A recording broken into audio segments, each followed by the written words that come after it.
Shalom, shalom, shalom, shalom, que le Seigneur nous bénisse, que le Dieu d'Israël, le Dieu d'Abraham, d'Isaac et de Jacob soit avec chacun d'entre nous. Si vous avez déjà mis votre pied, ou bien vous avez déjà rencontré un féticheur, un marabout, un occultiste, c'est que cette vidéo te concerne. Donc je vais vous demander d'être très attentif à ce qui sera expliqué dans cette vidéo. La plupart des personnes qui ont mis les pieds chez les marabouts et d'autres qui continuent d'y aller ne savent pas réellement à quel danger ils s'exposent. Même si apparemment il n'y a rien de mauvais, il n'y a rien de mal, tu n'as pas tué l'homme, mais tu ne sais pas réellement à quel danger tu t'exposes. Donc je vais vous expliquer tranquillement, doucement, pour que même les plus durs d'oreille arrivent à comprendre ce que je vais expliquer. En premier lieu, lorsque tu mets le pied chez un marabout, que ce soit maintenant ou dans le passé tu l'as fait, que ce soit pour toi-même, évidemment tu vas voir le marabout, ou bien tu accompagnes quelqu'un, il n'y a pas trop grande différence. Parce que lorsque tu mets le pied chez le marabout, ton esprit rentre en contact avec les esprits qui sont dans le lieu où se trouve le marabout. Pour ceux que je suis régulièrement, je vous ai déjà expliqué la nécessité et l'importance de la terre dans le processus de bénédiction et dans le processus de malédiction. Donc dès que tu mets ton pied là-bas, que ce soit pour accompagner quelqu'un ou pour toi-même, automatiquement, ton esprit rentre en contact avec les esprits qui sont là-bas. Vos esprits fusionnent. Et ton esprit se constitue avec les esprits du marabout automatiquement, dès le moment que tu mets le pied chez lui.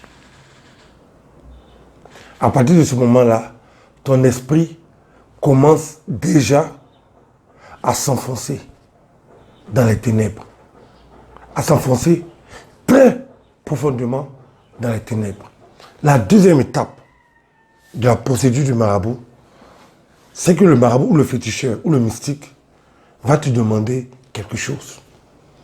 Soit de l'argent, soit un objet, peu importe. On suppose que tu demandes un objet quelconque. Dès que tu lui remets un objet venant de toi, cela établit une alliance avec les esprits qui travaillent avec ce marabout en question. Donc à court, à moyen ou à long terme, cet esprit-là viendra te réclamer. Ça peut prendre 1 an, ça peut prendre 2 ans, ça peut prendre 3 ans, ça peut prendre un peu plus longtemps. Mais cet esprit-là, au temps opportun, jugé par lui-même, il viendra te réclamer. Parce que tu auras remis un objet qui t'appartient à ce marabout. Et beaucoup de personnes comme ça ont fait des transactions sans s'en rendre compte. C'est quoi une transaction? La transaction, c'est lorsque tu donnes de quelque chose à quelqu'un en échange de quelque chose. Donc, en remettant un objet au marabout, tu établis une transaction avec lui. Que ce soit tes cheveux, tes ongles, un objet quelconque, peu importe, tu établis une transaction. Automatiquement, cet esprit-là se met en mouvement et attendra le moment opportun pour venir sucer la substance qui fait de toi un être humain. Et il va venir te réclamer.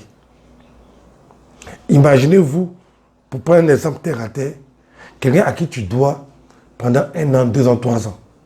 Lorsqu'il viendra vers toi, ça va être la colère qui va venir réclamer son argent. Donc si tu as pris quelque chose, mais tu as remis un objet à un marabout ou à un féticheur, il faut te dire que le jour où l'esprit viendra réclamer ton âme, mais réclamer ta personne, mais ton enfant, mais ta situation, mais ta stabilité, oui, il peut réclamer ta stabilité. Quand ce jour-là viendra, il va venir faire beaucoup de colère pour venir réclamer certaines choses dans ta vie. La troisième étape, il se peut que le marabout ne te demande absolument rien. Il va te donner simplement la plus petite pièce de monnaie dans la devise que tu utilises. En Afrique de l'Ouest, chez moi, la plus petite pièce, c'est 5 francs. Je pense que peut-être en France, c'est 1 centime. Dans d'autres pays, ils utilisent leur monnaie. Donc, je vais parler dans ma devise. Donc, la plus petite monnaie qui existe dans ma devise, c'est 5 francs. Donc, il va te dire, bon, le travail que je fais là, c'est gratuit, c'est par bonté. Tout ce qu'on te demande, c'est de donner 5 francs. 5 francs. Peut-être que 5 francs, ça fait 0,1 centime. 5 francs. Et tu vas dire, bon, 5 francs, c'est pas grand-chose. Je demande 5 francs, c'est mieux que la plus petite monnaie qui existe. Bon, tu vas lui donner les 5 francs. Mais sans te rendre compte, tu viens de lui donner ta richesse. Parce que le commencement de la richesse commence par 5 francs. C'est-à-dire que le commencement de la richesse commence par 1 euro, 2 euros. Ensuite, tu as 10 euros, 20 euros, 100 euros, 5 000 euros, 150 000 euros, 1 million d'euros. Donc, la richesse commence toujours à partir de la plus petite pièce qui existe. Et si tu es en France, la plus petite pièce qui existe à ma connaissance, c'est 1 centime ou bien 1 euro. Dès que tu lui donnes les 1 euro, c'est le commencement de ta richesse que tu lui as donné. Donc, pour toi, tu lui as rien donné, mais en réalité, tu lui as donné tout. Parce que le commencement, celui qui tient ton commencement, tient toute ta vie. Celui qui tient ton début, tient toute ta vie. Et tu lui as donné le début de ta richesse. C'est-à-dire que 1 euro, 5 francs, c'est ce que tu lui as donné. Donc tu lui as donné toute ta vie, parce qu'il tient ton commencement. Voilà pourquoi il n'est pas conseillé de fréquenter des marabouts. Les gens pensent que quand Dieu écrit les versets bibliques, Dieu a écrit la Bible, c'est pour réciter les versets bibliques. La Bible nous sert d'instruction. La Bible nous permet de comprendre la pensée de Dieu. La Bible n'est pas là pour qu'on récite les versets bibliques. La Bible est là pour nous apprendre comment marcher sur la terre et éviter les pièges de Satan sur la terre. Ça ne sert à rien de réciter des versets bibliques si tu ne connais pas les principes et les préceptes de Dieu. La récitation des versets bibliques ne sauve pas. Et si tu as donné une seule pièce, la plus petite pièce, mais une petite somme à un marabout, il faut te dire qu'il tient ton commencement. Et quelqu'un qui tient ton commencement, il tient totalement l'évolution de ta vie. Il y a beaucoup qui ont vendu leur vie comme ça, pour des miettes, pour 5 francs, pour 1 euro, pour 10 euros, pour 100 euros. Il y a des gens qui ont vendu leur vie comme ça. Parce que dans leur entendement, il était bon de fréquenter un féticheur, un marabout ou un occultiste. Il y a aussi le cas des bains mystiques. Tout le monde sait que le diable copie ce que Dieu fait, Dieu établit. Le diable copie ce que Dieu fait dans sa puissance. L'un des bains spirituels que Dieu a fait à son peuple, c'est lorsque le peuple d'Israël sortait d'Égypte. Dieu a séparé la mer Rouge et puis ils ont traversé la mer Rouge. C'était une figure du baptême, d'un bain spirituel. Là, Saint Jean-Baptiste a baptisé les gens. C'est dans l'eau les a baptisés. Tous ceux qui ont été baptisés dans l'eau. Donc il existe 2 genres de bains.